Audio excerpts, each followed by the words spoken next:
bonjour groupe, en ce jeudi 16 avril, je commence d'abord par une information générale. Un petit rappel, tous les jours à Télé-Québec, une émission qui s'appelle Les suppléants. Donc les suppléants, ce sont des artistes populaires qui se transforment en profs pour vous rafraîchir la mémoire en français, en maths, en sciences et même pour vous faire acquérir de nouvelles connaissances. Donc c'est une façon originale de poursuivre l'éducation pendant le confinement. Donc Télé-Québec, 3h30, allez faire un tour, allez voir ça. Aujourd'hui, je vais avec l'expression du jour. L'expression du jour, être dans de beaux draps. Qu'est-ce que ça veut dire être dans de beaux draps? Quelqu'un? Oui, non, levez, ne levez pas tous la main en même temps.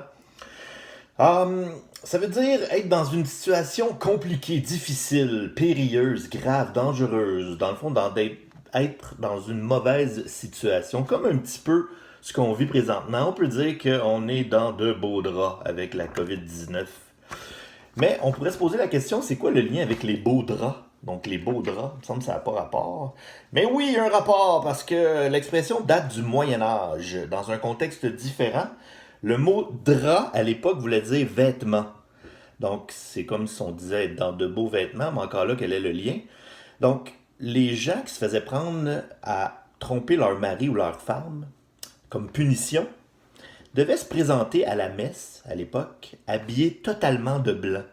Donc quand ils se présentaient à la messe habillés totalement de blanc, on disait dans de beaux draps, ça voulait dire que ils avaient trompé leur mari ou leur femme et là ils étaient comme un peu humiliés, devaient se faire regarder par tout le monde avec des yeux accusateurs. Ils étaient dans de beaux draps.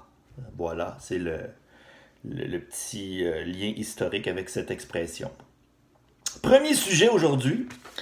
On parle de la COVID-19 beaucoup, la pandémie. C'est rare qu'on parle de pandémie. Mais dans l'histoire, il y a eu quand même quelques pandémies. Donc, combien y a-t-il eu de pandémies plus dévastatrices que la COVID-19 qui a tué déjà 100 000 personnes dans le monde? Combien y en a-t-il eu? Deux, trois, quatre pandémies plus meurtrières que la COVID-19? Ben, la réponse, c'est 16. Quand même, il y a eu 16 pandémies plus meurtrières que la COVID-19. Et si le sujet vous intéresse, j'ai mis un petit lien sur Teams. C'est un petit texte, ça prend 5 minutes à lire, c'est vraiment très bien fait et très intéressant. On voit un peu l'histoire des pandémies dans le monde. Donc, jetez un petit coup d'œil sur Teams, un petit texte sur l'histoire des pandémies. Mon prochain sujet, c'est un sigle. On a vu un sigle, c'est lorsque on a le nom d'une organisation où on prononce chacune des lettres CIA. Vous savez sûrement, vous avez déjà vu CIA sûrement. En anglais, ça veut dire Central Intelligence Agency. En français, on pourrait dire que c'est l'Agence centrale de renseignement. Donc, c'est fondé en 1947 aux États-Unis. Donc, les gens qui travaillent pour la CIA sont, dans le fond, des espions qui cherchent de l'information qui pourrait être d'intérêt pour les États-Unis. Donc ça, c'est partout dans le monde. On cherche toute information qui pourrait être utile pour la sécurité nationale. Par exemple, tout ce qui a rapport avec l'État islamique, les narcotrafiquants au Mexique, Kim Jong-un et la Corée du Nord, l'Iran et le programme nucléaire, les Russes qui tentent d'influencer les élections américaines, les talibans en Afghanistan. Donc, les Américains ont des espions un peu partout à travers le monde pour aller récolter de l'information pour avoir une meilleure idée de ce qui se passe. Donc, c'est un travail d'espionnage.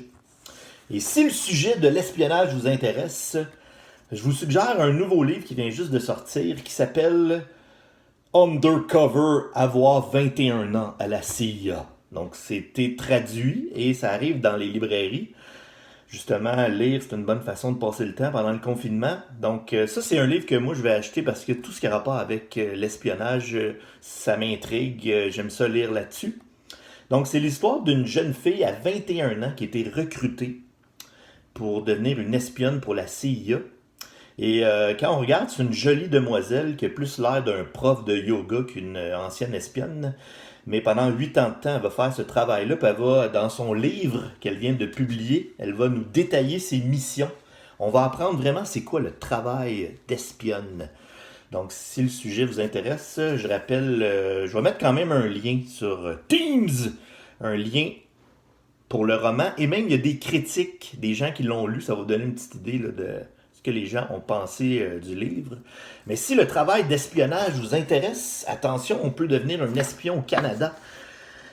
Et on peut aller travailler pour le SCRS, donc qui est encore un sigle ici parce qu'on prononce chacune des lettres SCRS, contrairement à un acronyme où on crée un nouveau nom, comme l'exemple que j'ai donné là, il y a quelques jours, le CIUS, qui forme un nouveau mot. Donc, qu'est-ce que le SCRS? C'est le Service canadien de renseignement et de sécurité. Et si vous pensez peut-être un jour devenir espion, pensez-vous que vous avez ce qu'il faut pour être un espion? Si vous voulez vérifier, je vous ai mis le site du SCRS parce qu'il recrute des employés tout le temps. Il y a même des stages pour les étudiants. Donc, allez faire un tour et ça va vous donner une petite idée. Et voilà, c'est tout pour aujourd'hui. Donc, merci beaucoup et on se voit demain. Bye bye.